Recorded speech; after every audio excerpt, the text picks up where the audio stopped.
Hey everybody, welcome back to Facebook Live. This is week 3 of our Facebook Live journey to Paradise Rediscovered. This is, my goodness, I have likes and a heart already. Thank you. You guys have faith. I would, I'd say it's my mother, but she won't do Facebook at 85, and that's probably a good thing. And besides, she might not always like what I have to say. Anyway, this is Dr. Mark in Santa Fe, New Mexico again, or still. In a few weeks, I get to say I'm in Querétaro, Mexico. And I can't wait for that, my first Facebook Live International. And so we'll see how that goes. But this is week 3, from challenges to Paradise Rediscovered. So thank you for joining, whether you're live or in Memorex land on the replay. I appreciate it very much.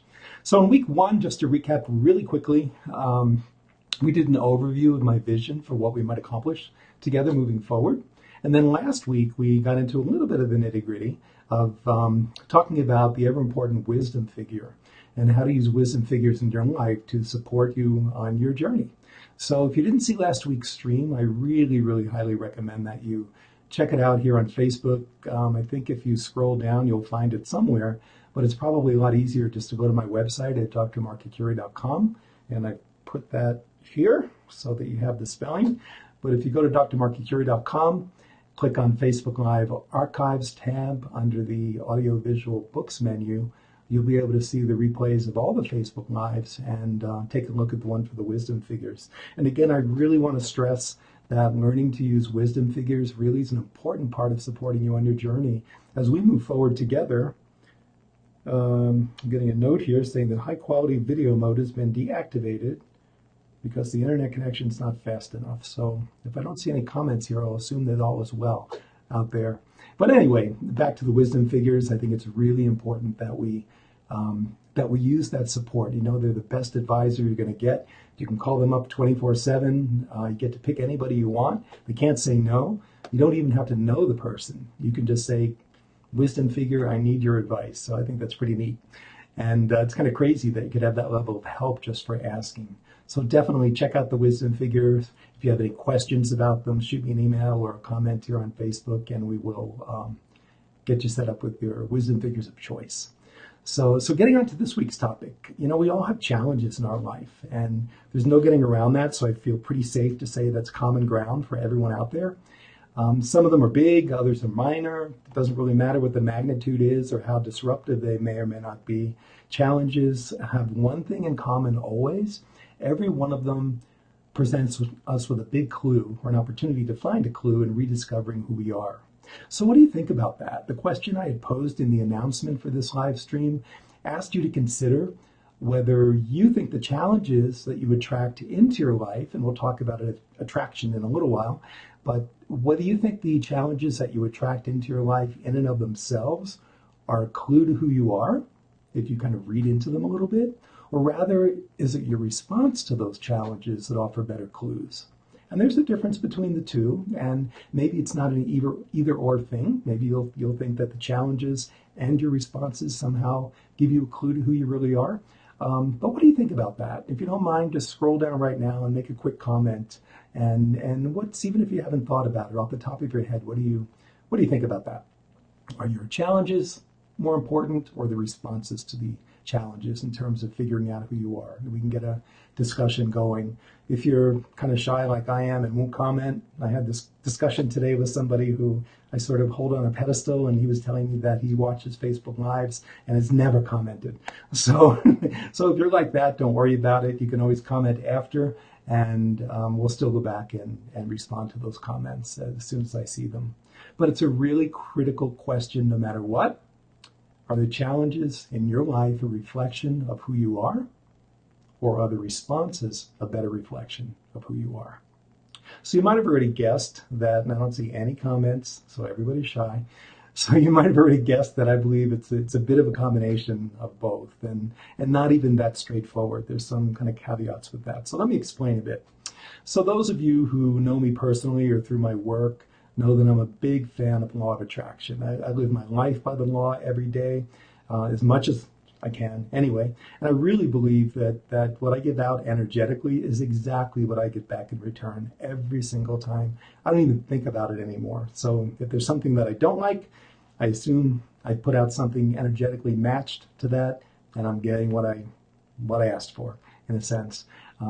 So what I receive in terms of experiences might look different from what I put out, but I know that on a vibrational or energetic level, there's an exact match. So what I mean by that is that if I'm angry because my neighbor's parked his car in front of my house again, then the essential element that I'm putting out is anger. And what I attract into my life in the coming hours or later that day, there are going to be challenges that make me angry even in other ways. So it may have nothing to do with my neighbor and his car, but it still gets to that core issue that I've set up for the day. Does that make sense? Tell me in the comments. No comments? Hopefully that does make sense to you. And if not, let me know. Then I'll try to explain it a little bit more. But it's a really important point because it gives you the power to say that you're responsible for your experience. And we'll get back to that because it's a really important realization to have. But I want to say or stress that taking responsibility is not a blame game. Blame sort of implies that you did something wrong. And taking responsibility gives you ownership of what you've done or experienced. Good or bad, if you need to label it for some reason, but I advise against that too. But either way, responsibility empowers you to either keep doing what you're doing because you know that you're responsible for it and you can, or to change what you're doing because you know that you're responsible for it and you can. So either way you win. Responsibility is an incredibly empowering concept. And we'll talk more about that in another session. But when it comes down to the challenges in my life, I fully believe that what I experience is indeed a reflection of what I'm putting out to the world. But that doesn't necessarily mean that what I'm putting out to the world, how I present myself to the world, is really an accurate reflection of who I am. So let me explain a little bit more about that. So what I get back from in the form of challenges, for instance, might not really be a good reflection of who I really am. And if I'm living someone else's life, like most of us are, and if my theory is correct that we come into this world and kind of get programmed, if we're still holding on to threads of what other people have programmed into us, then what we're putting out into the world isn't really who we are inside. And so we're attracting experiences based on what we're putting out, not who we are inside. But it's still really useful information. And this is where I get into the caveats I mentioned a moment ago. But before I say that, let me just say that it's also true for the responses, not only the challenges.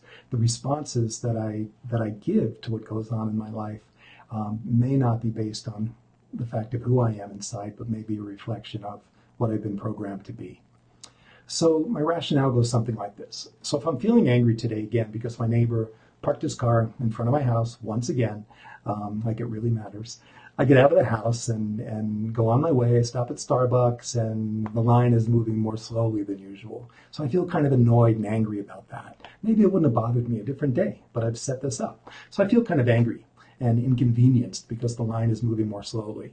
Then I get my double espresso, which is all I get now. Since I've been to Italy this past spring, I don't drink coffee anymore. It's always an espresso. And I get out to my car in the parking lot and I find I've got to squeeze into it because the guy parked next to me boxed me in. So I get really angry because he's so inconsiderate to do that. I get to my office on time. I really want to get gas, but I don't want to be late. So I get to my office and my client no-shows. And I feel really angry at how inconsiderate my client is. And the day goes on and I feel angry over and over again. So now I really don't consider myself an angry person, but I'm feeling angry a lot today. And it all started when I noticed that my neighbor parked in front of my house again. So I think about it and realize that somewhere I was taught that good neighbors don't do such things, and I'm responding from that place.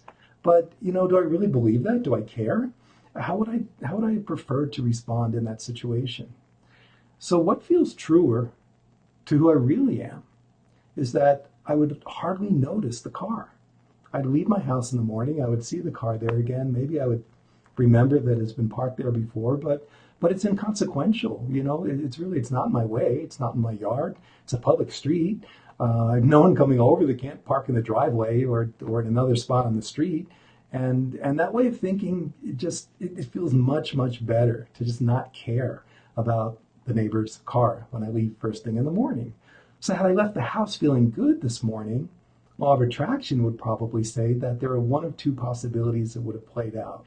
Rather than having this series of things go on that made me angry all day long, I probably would have either noticed the car and not felt anything towards it, or I would have not even noticed the car, and that would have been the end of it. And the day itself wouldn't have attracted those kinds of moments where I felt inconvenienced or anger towards other people. So, in a sense, it's not the challenges or my response to the challenges that fully reflect who I am, but they both serve as important clues or points of reference in my journey of rediscovery. The challenges help me see who I am being in a given moment. And I define being, or I write being, I should say, as BE-ing, being in a given moment. And my responses to those challenges help me see who I am being in a given moment. If either of those, the challenges or the responses, feel anything other than good, or at least neutral, then I know I need to look someplace else to rediscover who I really am. So what do these clues tell me? And we'll kind of pull this together so I think it'll make more sense to you. And to do that, I've put together a worksheet, and it kind of organizes the flow of looking at a challenge and going through a process to get to the point where you really have a clear sense of who you really are, regardless of the challenge or how you responded to it. And in an hour or so, I'll get it up available for download for you, so don't worry about it now. It'll be at drmarkarcuri.com, this way, under the Facebook Lives archive page. And I'm going to see if I can post it here on Facebook. I'm not sure if I can do that, but if I can't, then I'll at least put a link to the file on my website that you can click and download it. So the worksheet has 5 columns, and again, don't write this down for now, just kind of take in the gestalt of it, and then you'll have the worksheet to look at. But the worksheet has 5 columns, and starting on the left, each row across the 5 columns walks you through a challenge that you've experienced that day or recently, and points you back to your authentic self by processing how the challenge went along and what you would have preferred if it didn't go along the way that you really wished it had. So again, there's no need to write this down for now. Just take it in and hear the words, and then you can take a look at the worksheet later. So what I ask you to do in the coming days, though, is to download that worksheet, and before next week's Facebook Live, recall a challenge that you were faced with. Anyone will do, big or little, doesn't matter, and then complete the worksheet and let us know how that went so that we can comment on it and continue the conversation. So in the first column, then, on the left-hand side, it's labeled Recent Challenges.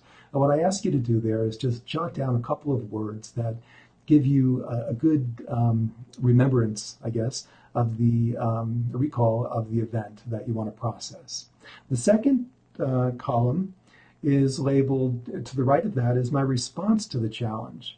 And what I'm asking you to do there, just to the right of where you noted what the challenge is to note what your response was along the dimensions of how you acted, how you felt, what your attitude might have been. Just jot down a word or two about any of those that might apply. You know, you may have had a real visceral body reaction to it. If that's the case, jot it down. You may have acted in a certain way. And if that's the case, jot it down. Just so you can bring that back to good clarity. And then the third column, one more to the right, is how I feel about my response. So on that column, I'd like you to jot down a few words about how you feel along the lines of the response to that challenge. I'm sorry, I saw a comment come in here, and it's a heart. Thank you, from Ismail. It distracted me, so I've got to get back to and I have to tell you that the comments here are delayed by several seconds on Facebook. So when I see them, it may not come up exactly when you type it, and then I'm in the middle of something and it totally distracts me. But thank you so much. And if you still are, I believe you're in the Portland area. So I hope things are going well out there. So anyway, so in the first column, jot down some thoughts about what your challenges are. The second column, jot down some thoughts about how you responded to that challenge on different dimensions of actions and feelings and thoughts and all that. And then in the third column, again, How did you feel about the response that you chose? And that's super important to this process. So jot down a few words about how you felt about that. And again, not how you felt about the challenge, but how you felt about your response to the challenge. In the fourth column, one more over, what would your preferred response have been? So going back to those same dimensions, actions, feelings, thoughts, attitudes, how do you wish you would have responded on any of those dimensions, different from how you did respond? And having accomplished those in the fifth and the final column, I'm going to ask you to make a few notes about what your preferred response compared with your actual response. So your preferred response versus your actual response. What does it tell you about your true self and who you really are? So for example, I would have preferred to have noticed the car when I left in the morning on my way to Starbucks and thought nothing of it. Or not to have noticed it at all, even better, but it was right there. So when I think of that compared to the fact that I got angry, what I learned about my true self is that even though I've been taught to judge what other people do and in a lot of ways be critical, that was my programming. In this case, and then become angry about it, I'd really rather respond as being a much easier guy and not care at all and not invest my emotional energy or any other energy into the incident. I grew up in a glass house. This is the point where my mother might not want to listen to this. And we were taught that we made decisions based on how we felt other people would respond to us, not so much what we wanted to do. And so, by the same token, as much as we thought other people were watching us, we were watching other people and being critical of them. And that's pretty strong programming, especially as we talked about in the first session, I think, in those first 7 years, where you just sort of absorb this stuff and become that person. But the fact that my alignment with who I've been taught to be led to this cascade of equally distasteful experiences as the day went on, it really felt awful. And they felt awful because they were aligned with the role that I was playing that day, that of an angry person. They felt awful because they were misaligned with the truth of who I really am. And that's how you get that clue. When your preferred response, when your actual response to an event in your life just doesn't feel good, you know automatically that you're not responding from that place in your heart of who you really are. That is your absolute dead-on clue every single time. There's no question about it. So when you get to that question of how would I have preferred to respond, even if it's a kind of an intellectual processing that you do in that moment and say, well, I would have loved to be a really nice guy. If that's what you come up with, then that really nice guy is a big piece of who you really are. So the piece of the puzzle that I collected this day in rediscovering who I really am in my paradise is that I'm an easygoing guy who doesn't feel tread on by others' actions. So I encourage you to play with this during the week ahead, and the key word is to play. Remember, the more challenges that you list off on this form, or however you choose to do it, the more pieces of puzzle that you collect. It reminds me of when I was a kid, we'd go to the fast food restaurants that haven't been in about 40 years because I wouldn't, probably longer than that. But they would have those puzzle pieces that you would collect, and the more you got, the more you get to put the puzzle together. When you put the puzzle together, you got a free French fry or something, I don't know. But I think they still have stuff like that. But this is a kind of a cool way to play that game, but in a really good way, where you can collect all the pieces you can collect by processing these events, by being aware of what's going on around you and how you're responding, and then reworking that response and getting more and more pieces of that puzzle that you put together that becomes your paradise. So be sure to download the workshop and the worksheet in the comments, and that'll be there within a few minutes as soon as I figure out how to do it. And if all else fails, go ahead to go to drmarkarcuri.com and download it there on the Facebook Live archives page. And you can also rewatch this or any of the first 2 Facebook Lives that we've done. And on Dr. Mark's Musings on that website, you can also take a look at my video blog that I put out every Monday. So anyway, do that. Be triple sure to scroll down, comment here or on the website, whatever you prefer, but don't be shy about it. And if you're doing it in a replay, there's nobody watching you live anyway. So you can take the chance. But I will review it and respond, and my experience is that other people will respond as well. So if there are no other comments and reactions, I will thank you for joining us tonight. And my blessings, great gratitude. This is Dr. Mark signing off until next Wednesday. Have a wonderful evening or day, whatever is appropriate in your part of the world. Thank you so much.